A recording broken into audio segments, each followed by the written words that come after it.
Bienvenidos a nuestra iglesia Teópolis. Vamos a dar un aplauso al Señor, porque esa alabanza nos dejó a todos con un gustito bien bueno, ¿verdad que sí? Aleluya. Y aprovechamos para enviarle un abrazo a nuestra familia extendida de Iglesia en Casa. Mi nombre es Venus y tengo el privilegio de compartir el mensaje en el día de hoy. Y siguiendo la línea de pensamiento de nuestra hermana Esther hace unas cuantas predicaciones atrás, ella hablaba, les dio un resumen, ¿verdad?, del libro de Jonás. El título era Un gran pez, un gran amor. Precioso mensaje.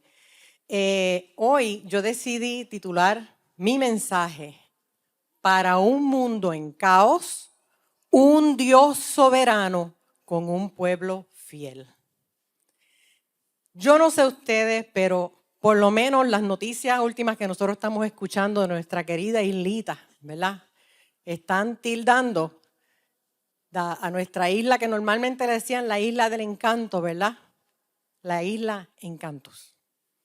Cuando llegamos a un punto, yo no sé si ustedes están al tanto con las noticias, donde la maldad se subleva contra las agencias, ¿verdad?, del orden en la sociedad, hay que temer. Tenemos que pensar que la cosa, ¿verdad?, se está poniendo cada vez más difícil. Es un estado que lo único que viene a mi mente es la palabra caos. Cuando eso llega a ese nivel, ¿verdad?, la palabra que llega a mi mente es caos, porque caos significa un lugar donde hay confusión y desorden, ¿verdad? Es donde, como dice la Biblia, llega un punto donde a lo bueno se le llama malo y a lo malo se le llama bueno. Y lamentablemente nos ha tocado vivir a todos, nos está tocando vivir un siglo que está caótico. Y meditando y, como yo digo, marinando, a mí me gusta marinar y rumiar, como dice la hermana Ivonne, las cosas que pasan, ¿verdad?, a la luz de la palabra de Dios. Estaba pensando y yo decía, Señor, ¿cómo nosotros, la iglesia de Cristo, puede ser fiel en un mundo tan roto? ¿Cómo lo voy a hacer? Es tanto lo que está pasando. ¿Cómo proclamamos la verdadera vida abundante de nuestro Dios, el Evangelio, a toda criatura en un mundo que está atestado de tanta maldad y donde la misma iglesia es perseguida, donde se nos persigue y se nos ha puesto, ¿verdad?, se nos quiere poner un tape en la boca para que no proclamemos el Evangelio ni las buenas nuevas? Y también yo me he preguntado, ¿verdad?, porque es fatigoso lo que uno está escuchando, amados, es mucho, son muchas cosas que están pasando, mucha violencia, mucho suicidio, robo, corrupción. ¿Hace alguna diferencia lo que yo solita pueda hacer? ¿Hace alguna diferencia lo que tú, cada uno de ustedes, pueda hacer en esto que está sucediendo? Y solamente me estoy enfocando en Puerto Rico. Si lo expando, ¿verdad?, más allá del charco, como nosotros decimos, la cosa pinta bien fea, ¿verdad? Estamos hablando de unas guerras que hay afuera, pero internamente en nuestra isla hay unas guerras. El trasiego de drogas ya no tiene ese código de honor donde se respetaba si iba con un viejito, ¿verdad? O si iba con una mujer embarazada o si iba con niños pequeños. Eso no está ocurriendo. La cosa es seria. La cosa es seria. Y me puse a buscar en la palabra y hay un libro histórico en la Biblia que es delicioso y yo les invito a que lo lean, porque evidencia la soberanía de Dios en medio de una situación de caos en una nación y el impacto que causó la fidelidad de un pueblo en medio de toda esa circunstancia. Y ese es el libro de Esther. Apúntenlo por ahí los que están tomando nota. Tómense un ratito, ¿verdad?, para que lo lean. Les quiero pedirle, por favor, que nos pongamos en pie en reverencia a la palabra del Señor. Usted si la tiene en papel o la tiene electrónica. Y vamos a buscar en el libro de Esther, el capítulo 4, el verso 14. Yo lo voy a leer de la Nueva Versión Internacional. Esther 4, verso 14. Dice, si ahora te quedas callada, de otra parte vendrán el alivio y la liberación de los judíos. Pero tú y la familia de tu padre perecerán. ¿Quién sabe si no has llegado al trono precisamente para un momento como este? Les invito a orar conmigo. Padre Santo, te honramos, te adoramos. Tú sabes, Señor, que tenemos hambre y sed de ti. Como dijo el apóstol Pedro, ¿a quién iremos? Solo tú tienes palabras de vida eterna. Queremos conocerte a través de tu palabra cada día más. Santifícanos y prepáranos, Señor, en medio de lo que estamos viviendo para la eternidad. Gracias por tu presencia en este lugar. Gracias por tu palabra. Gracias por tu Espíritu Santo. En el nombre de Jesucristo nuestro Señor. Amén. Se pueden sentar. Nuestra hermana Esther les dio un resumen del libro de Jonás. Yo les voy a dar un anticipo pequeñitito del libro de Esther, en buen español, un sneaky preview, del estudio del libro de Esther que vamos a estar facilitando el 30 de noviembre a las 7:30. Así que los que se quieran conectar para escuchar todos los otros eventos que ocurren allí, se pueden comunicar con la hermana Ivonne. Levanta la mano por allí, Ivonne, para que te vean. O también nos pueden escribir en cualquiera de las aplicaciones, Instagram, Facebook, aplicación de la Iglesia Teópolis, o comunicarse al 787-463-2463 para ayudarles a conectarse. Este libro de Esther narra, y ustedes saben cómo soy yo. A mí me gusta, yo tengo un estilo, ¿verdad?, que yo le llamo el paráfrasis coloquial. El primero de varios eventos históricos registrados allá para el año 465 a.C., en el libro de Esther, que es ese evento en particular que les voy a compartir el que desencadena una serie de otros eventos que finalmente concluyen en una de las más grandes demostraciones de la soberanía de Dios, en una componenda juntito a su pueblo, a la fidelidad de un pueblo, por su lucha por el pueblo judío. Y les cuento de esta manera. La fiesta de los líderes gobernantes de ese momento estaba, como decimos en boricua, encendida. Había comida, bebida, música, celebración, y cómo no verlo. Era uno de los reinos más ricos que había en aquella época. Riquezas, logros, prosperidad, lujos, provisión. Había mucho que celebrar. Y ese rey, que fue quien convocó toda esa fiesta, hizo todo ese despilfarro, era el rey Asuero del imperio medo-persa. Él tenía nada más y nada menos que a su cargo 127 países. Esa bobería. Y la fiesta fue tal que da la impresión que se les olvidó cuando terminara, porque duró como 6 meses esa fiesta. Y esa fue la fiesta de los líderes. Dentro de la fiesta de los líderes, en los últimos 7 días, el rey dijo, ¡ay, abran las puertas del palacio y traigan a todo el pueblo! Y se formó el jolgorio, ¿verdad? Pero era una fiesta, ¿verdad?, que practicaba todo lo peor. O sea, no era una fiesta santa, era una santa fiesta. ¿Okay? Practicaba idolatría, sexualidad desenfrenada, borrachera, orgías, todo lo que ustedes se puedan imaginar.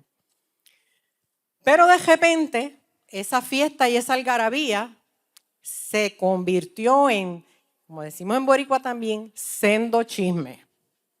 Corrió como pólvora. ¿Qué escándalo le implicaba al rey lo que acababa de suceder? Al punto que Asuero, que se distinguía por ser una persona bebedora, porque no quiero usar la palabra borrachón, ¿verdad? Era una persona bebedora, era una persona iracunda, era una persona temperamental, era una persona, ¿verdad?, que se exageraba, iba de 1 a 100 en menos nada. Le entró el pánico. Y no solamente a él, sino a los líderes que estaban con él, a los sabios y en especial a cuanto marido participaba en la fiesta. Un frío olímpico le subió por las piernas. Ni el terremoto de aquí de Puerto Rico, ni el huracán Fiona, ni María, ni la pandemia les asustaba más que la idea que todas sus mujeres comenzaran a sublevarse contra los maridos. ¿Y a qué se debía ese revuelo? Miren, es que había como un protocolo, ¿verdad? Había un protocolo.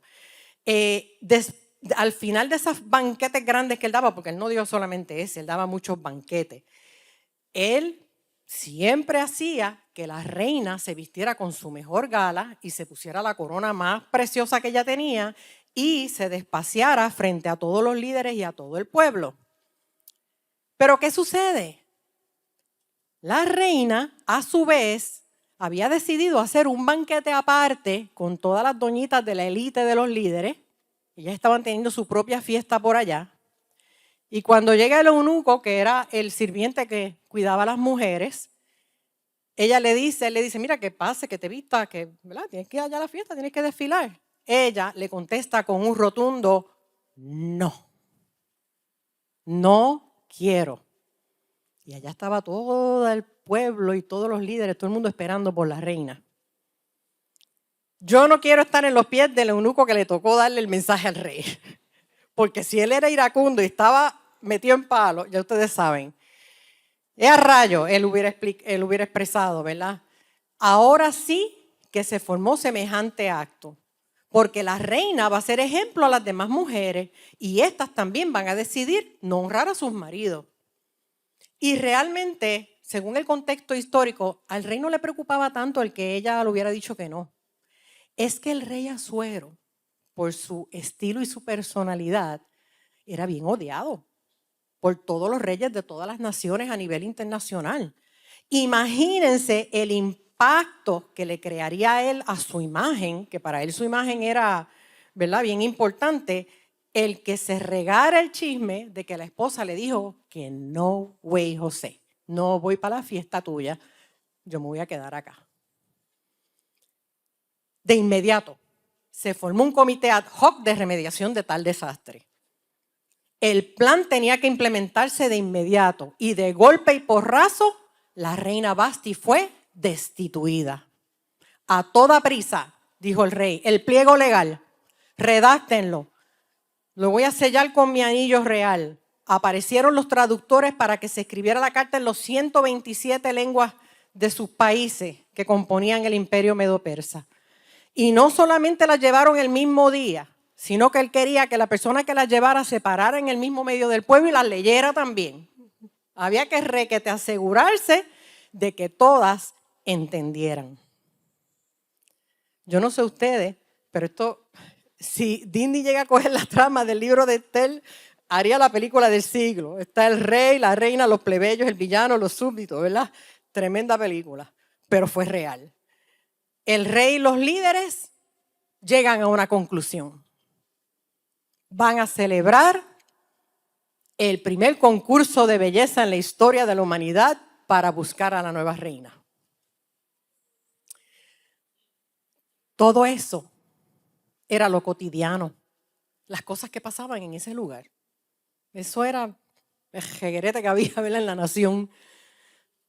Lo que no sabían ellos, que en medio de todo ese revolú, de todos esos bochinches que ellos estaban viviendo, la destitución de la reina Vasti del imperio medo-persa dio paso a una extraordinaria demostración de la soberanía de Dios perfectamente orquestada en medio de su pueblo. ¿Por qué? Porque a quien iban a tocar era al pueblo judío. Y Dios tenía un pacto con su pueblo y Dios es un Dios de sí y sí. Él honra su palabra. Es un libro, el libro de Esther, donde el nombre de Dios no se menciona por escrito, pero lo vamos a ver cómo Dios está metido en cada uno de los eventos, ¿verdad? En ese imperio medo-persa, en ese momento, había un grupo de judíos que estaban exiliados allí, ¿verdad? Entre ellos estaban Esther y Mardoqueo. Mardoqueo era un judío que adoptó a su sobrina Esther cuando los padres de ella murieron y la crió y la educó y la enseñó. Y dice la palabra del Señor que todos los días él se sentaba a diario a las puertas del palacio como se sentaba allí a la puerta del palacio del rey, pues se enteraba y estaba al tanto y contribuía a los asuntos, ¿verdad?, que se dilucidan sobre el imperio, la economía, las finanzas. Así que Mardoqueo no era una persona que vivía enajenado, ¿verdad?, de lo que ocurría en su país. Era un hombre muy, muy temeroso de Dios y lo vamos a ver. Sus decisiones bien pensadas y sus acciones en medio del caos donde estaban viviendo en el exilio evidenciaban su absoluta confianza en un Dios soberano. En cuanto a Esther, era una joven hebrea, la palabra dice que era hermosa. Ella se caracterizó porque tenía mucha fe, ¿verdad? Tenía valentía, preocupación por los demás, pero era una persona bien humilde, bien humilde. La escritura nos provee una descripción que nos deja ver cuán humilde era Esther, porque Esther se metió, ¿verdad? Mardoqueo le dijo, mira, compite para ese puesto de reina. Ella tenía un poquito de pánico porque ella era judía, ¿verdad? Y está en un país extraño. Pero él la insta, ¿verdad?, a que ella participe. Y miren lo que dice el capítulo 3, les voy a pedir que mantengan sus Biblias abiertas en el libro de Esther. El capítulo 2, verso 13, dice que cada joven se presentaba, cada una de las que estaba compitiendo para ese concurso se presentaba ante el rey y todo lo que ellas pidieran se les iba a dar. Con tal de que cuando ellas desfilaran frente al rey, fueran la más, ¿verdad?, la que mejor se viera y fuera seleccionada. Joyas, prendas, lujos, todo eso. Pero cuando llega el turno de Esther, ella le consultó a uno de los eunucos del rey. Y el eunuco del rey, Ejai, que estaba encargado de las mujeres que estaban preparándose para competir, le dijo, no, mira, vete sencilla, usa esto y esto. Y ella no, ella se preparó de una manera humilde. Se lanza a competir y gana el concurso. Y así, mis amados hermanos, una judía se convierte en la esposa oficial del rey Asuero de Persia, conocido también como Jerjes I, lo que lo convierte en la reina del imperio. Y aquí quiero hacer una pausa para compartirles mi primera reflexión. Un mundo en caos es una oportunidad para la iglesia involucrarse, pero siendo ejemplos de humildad, reconociendo que Dios aprovecha circunstancias cotidianas para cumplir su propósito eterno, pero no las provoca ni depende de ellas, porque Dios es soberano. Seguimos. El villano de la película. Allí había en ese imperio, reportándose directamente al rey Asuero, segundo en mando, un hombre que se llamaba Amán. Y históricamente Amán detestaba a todos los judíos que estaban exiliados de su país. Y él era tan orgulloso que aunque la Biblia no lo dice, yo digo que entre los términos y condiciones del contrato que le dieron, yo creo que él pidió, mira, que todo el mundo se arrodille y se humille delante de mí cuando yo pase. No lo dice, pero cuando ustedes lo lean me van a contar. ¿Y qué pasó? Que cuando él, como Mardoqueo, ¿dónde era que se sentaba? A la entrada del palacio, pues cuando Amán llegaba, lo miraba hacia Mardoqueo porque Mardoqueo miraba para otro lado. Yo no me voy a arrodillar ante un hombre, ni me voy a humillar ante él. Y eso Amán lo subía y le bajaba. Y aquí hay una enseñanza, especialmente con lo que estamos escuchando ahora mismo del tema sobre la política y lo que se avecina del sufragio para Puerto Rico. Miren, amados, la palabra de Dios nos instruye a orar por los gobernantes. Sí, nos instruye a orar por ellos, pero no a postrarnos ni a idealizarlos. Porque a la postre, como dice el libro del profeta Daniel 2:21, es Dios quien cambia los tiempos y las épocas, pone y depone reyes. Pero la historia no se queda ahí, pica y se extiende. Amán estaba tan enojado porque Mardoqueo no se arrodillaba ante él, que se le ocurre la maravillosa idea de sentarse con el rey y pedirle al rey que extermine a todos los judíos que estuvieran exiliados en el imperio. No solamente a Mardoqueo, a todos los judíos. Y fíjense lo que hace un pueblo fiel en medio de una noticia, de un caos como ese. Porque eso, díganme ustedes si es un caos, decirle, mira, todo el que sea puertorriqueño que esté viviendo en New York, los vamos a desaparecer. Los vamos a recoger a todos y los vamos a desaparecer. Parece como un holocausto. Dice en el capítulo 4, verso 3, que cuando los judíos escucharon eso, ese edicto que el rey había sellado, que era irrevocable, en cada provincia y lugar donde el mandamiento del rey, su decreto llegaba, todos los judíos tenían gran luto, ayuno, lloro y lamentación. No hay otra estrategia. En medio del caos, un pueblo fiel tiene luto, ayuna, lloro y se lamenta. Como dice Segunda de Crónicas 7:14, que el Señor le habla a su pueblo y le dice, si mi pueblo que lleva mi nombre se humilla y ora y me busca y abandona su mala conducta, yo lo escucharé desde el cielo, perdonaré su pecado y restauraré su tierra. Nos toca a nosotros, está en nuestras manos esa estrategia, unidos, fieles, clamando por nuestra isla para que nuestra isla se levante. En medio de ese clamor y el duelo, Mardoqueo le pide a Esther que interceda al rey por su pueblo. Y Esther empieza a temblar. Y se le movió el piso. Y empieza a claudicar. Y le entra un pánico. Porque también había otra ley en el palacio de que nadie podía presentarse al rey si el rey no lo llamaba. Porque le podía costar la vida. Y hacía 30 días que el rey no se reunía con ella ni la llamaba. Y ahora, yo tengo un pueblo que va a desaparecer, que los van a destruir. Yo soy la única persona que puedo hablar con el rey a mí no me ha llamado en 30 días.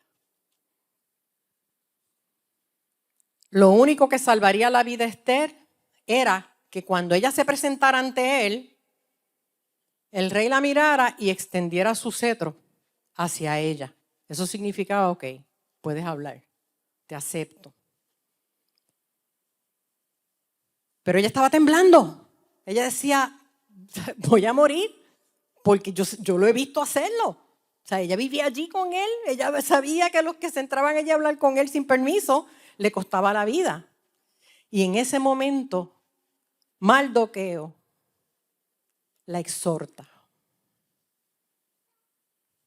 Donde ella parecía claudicar, él le dice, Esther, si ahora te quedas callada, de otra parte van a venir el alivio y la liberación de los judíos, pero tú y tu familia y tu padre perecerán porque ustedes son judíos.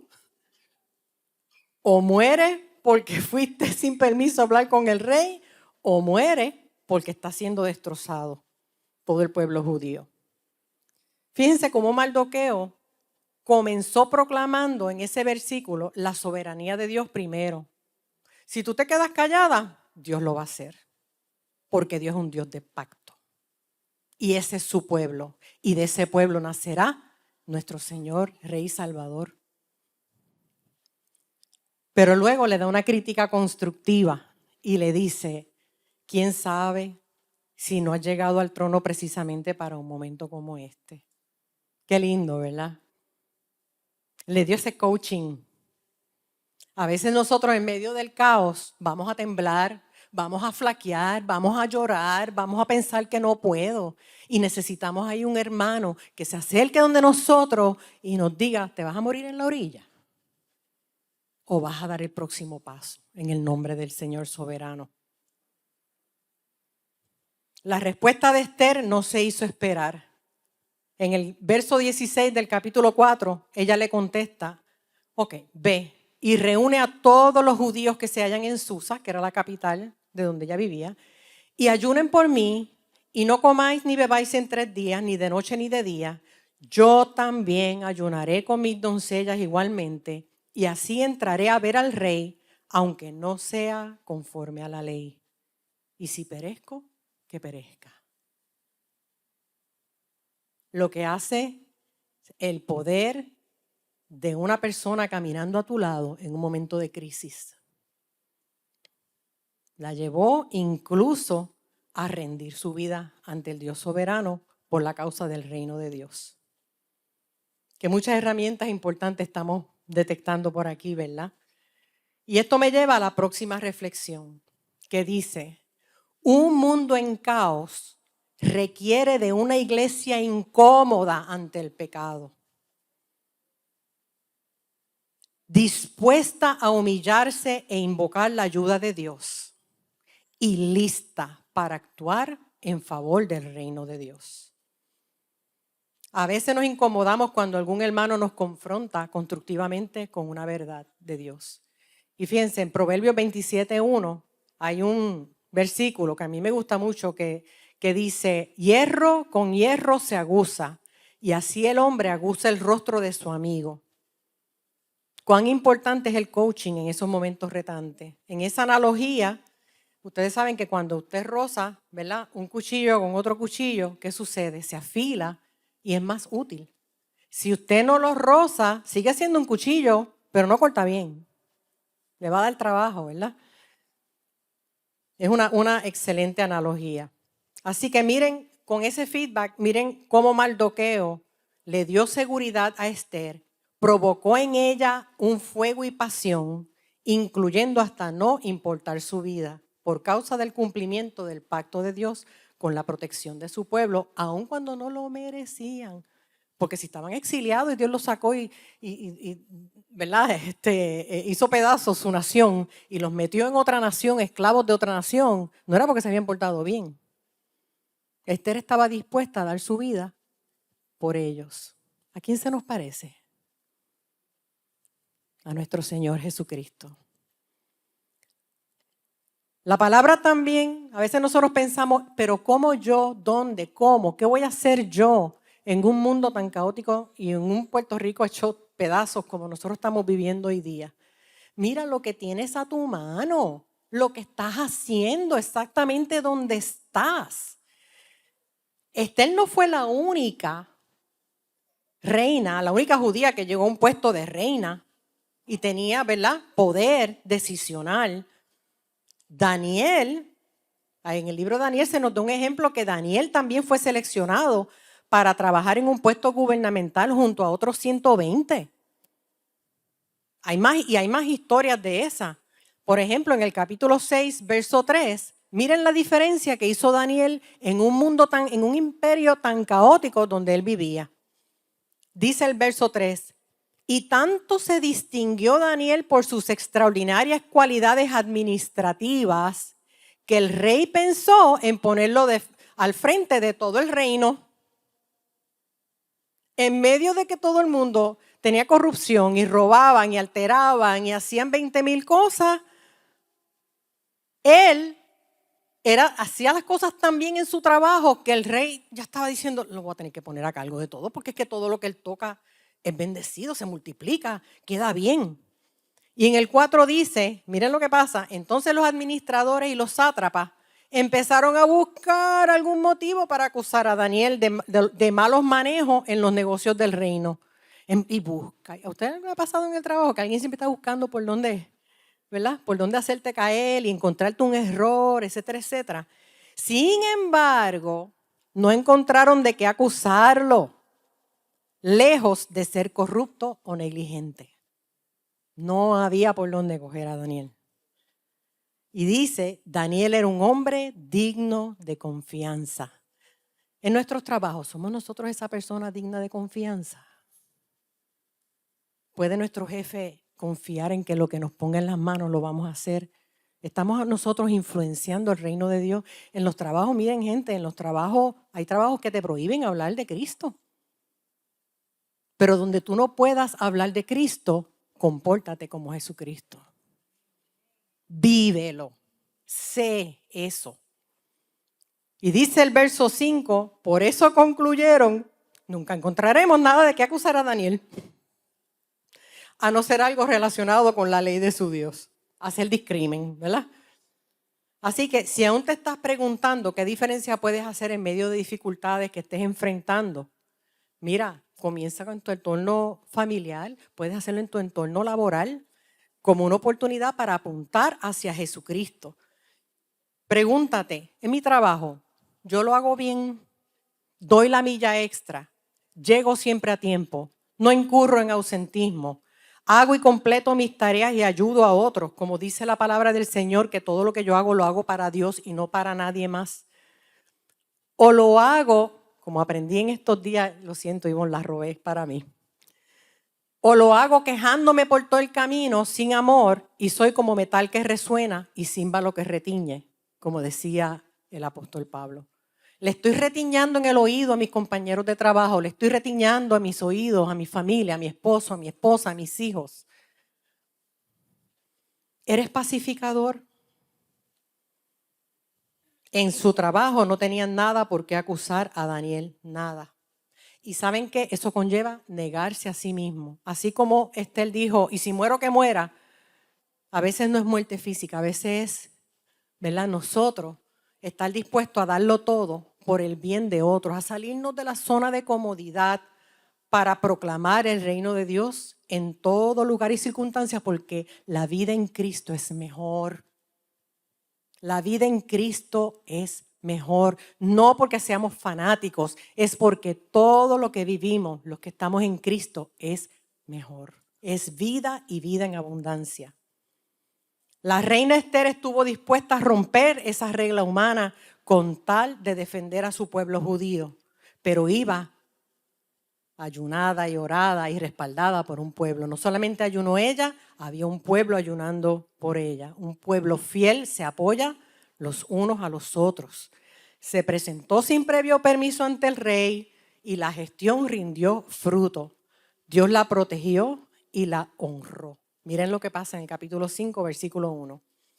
Y aconteció que al tercer día se vistió Esther con su vestidura real, entró en el patio interior del palacio del rey frente a los aposentos del rey y estaba el rey sentado en su trono real en la sala real frente a la entrada del palacio. Y sucedió que cuando vio a la reina Esther que estaba en el patio, miren, ella no llegó ni al frente de él. Dice ahí que cuando la vio en el patio, ella halló gracia ante sus ojos. No vas a tener ni que llegar al asunto. Dios te va a dar gracia cuando haces las cosas como para Él. Cuando ella entra, Él extiende hacia ella el cetro de oro que tenía en la mano y Esther tocó la punta del cetro en respuesta. Y miren lo que le dice el rey. ¿Qué deseas, reina Esther? ¿Cuál es tu petición? Hasta la mitad del reino que me pidas te voy a dar.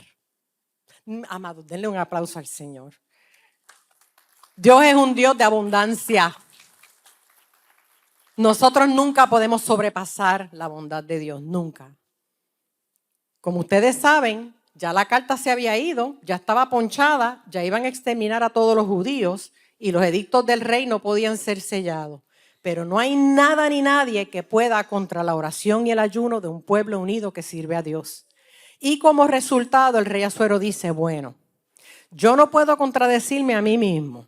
Yo no puedo romper ese edicto.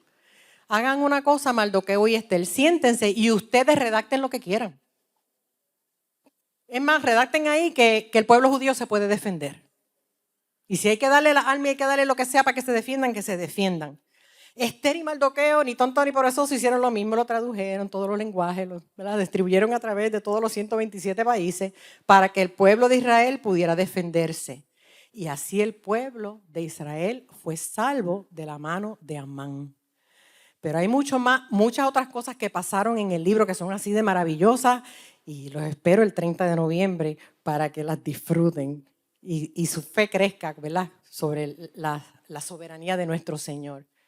Así que, amado, voy cerrando. En un momento donde hay tanto caos, donde la situación está caótica, ¿verdad?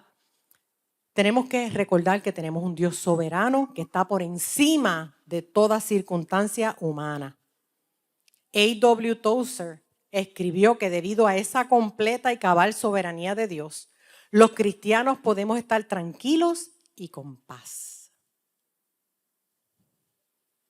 Me gustaría compartirles ese extracto del escrito de Tozer. Dice, la soberanía de Dios significa que si en este vasto mundo de hombres pecadores hay alguien que debería estar tranquilo y con paz en un tiempo como este, deberían ser los cristianos. No deberíamos estar bajo la carga de la aprensión y la preocupación porque somos hijos de un Dios que es siempre libre de hacer como le plazca. No tiene cuerdas, no hay cadenas ni estorbos sobre Él porque Él es absolutamente soberano. Dios es libre para llevar a cabo y a término sus propósitos eternos. Dale un aplauso al Señor. Dile ahí, Señor, tú eres soberano. Díselo, Señor, tú eres soberano. Y en esta trayectoria, en este asunto, amados, como dice nuestro hermano Gerson, no se trata de ser perfectos, se trata de ser fieles. Porque a través de nuestra fidelidad nosotros anunciamos a ese Dios soberano. Para que puedan visualizar lo importante que es actuar en lo que tengamos a la mano, envolvernos y el hacer algo que apunte hacia el amor de Dios en medio de una comunidad, de una humanidad rota, en medio de nuestra familia, del dolor. Me gustaría usar unas simples ilustraciones cotidianas, porque en lo cotidiano Dios se mueve. Si deseas conocer el impacto que causa un pequeñito vaso de 8 onzas de limonada con hielito, pregúntale al que corta la grama de un patio bajo un sol a temperatura de 100 grados. En medio de cuando se fue la luz, yo recuerdo ver personas que se acercaron a los policías que estaban dando tránsito en ese sol incandescente, llevándoles agua y llevándoles merienda y llevándole comida. Pregúntale qué diferencia hace. Pregúntale a tu jefe qué diferencia hace el tú hacer tu trabajo con integridad y cuando venga una auditoría refleje que la organización en la que trabajas está en cumplimiento. Y a ti fue que se te dio el trabajo para hacerlo. No solamente aseguraste tu trabajo, aseguraste el arroz y la habichuela de todos los que están allí y lo estás haciendo para Dios. O pregúntale cómo se siente la persona que está atravesando el valle de sombra de muerte y a sus familiares cuando les acompañas hombro con hombro a través de ese trayecto tan doloroso. Y nosotras lo vivimos recientemente. Hasta el último momento. Para esas personas hace una diferencia. No hagas para todo el mundo, haz para uno. Haz para el que te encuentras de frente. El venga a tu reino del Padre nuestro comienza a manifestarse a través de nosotros, hermanos. Y empieza ahora. Nosotros le damos el sabor a la gente de lo que viene en el reino de Dios. Y te quiero hacer una pregunta. Y te voy a hacer la pregunta de Mardoqueo. Quiero que ahora mismo pienses en qué situación tú estás. ¿En qué situación está tu familia? ¿Qué situación tú tienes en el trabajo? ¿Qué situación tienes en la universidad? Te voy a hacer esta pregunta. ¿Quién sabe si no has llegado a ese lugar donde estás precisamente para un momento como este?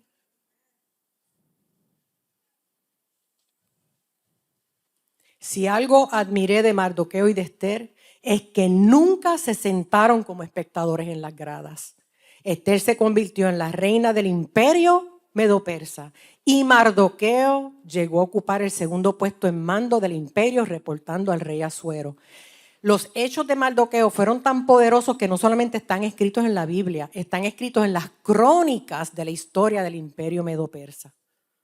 Un judío, una judía, un mundo en caos, sus corazones fieles. Cierro con la cita central.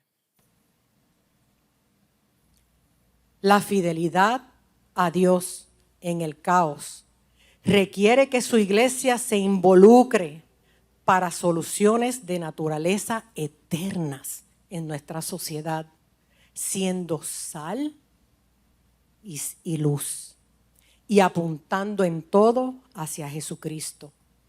Hoy Dios nos invita a hacer lo que está a nuestro alcance, porque hay un mundo roto que necesita sanidad y salvación, y tú eres el fiel, y tú eres la fiel. Le voy a pedir que nos pongamos de pie para orar.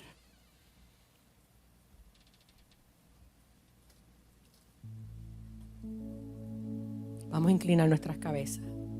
Padre Santo, gracias por tu palabra. Oh Señor, deseamos de todo corazón que por favor nos fortalezca a nosotros esa fidelidad a ti en medio de estas situaciones que nosotros estamos viviendo. Y que a los amigos que hoy nos escuchan, que aún no han experimentado tu soberanía, les muestre que tú no tocas de oído, que tú no haces garabatos, que tú no te guías por cualquier cosa que te venga a la mente, ni dejas que una idea te sugiera otra, que tú obras, Señor, en medio del caos y siempre lo has hecho conforme a tu plan de salvación perfecto y amoroso.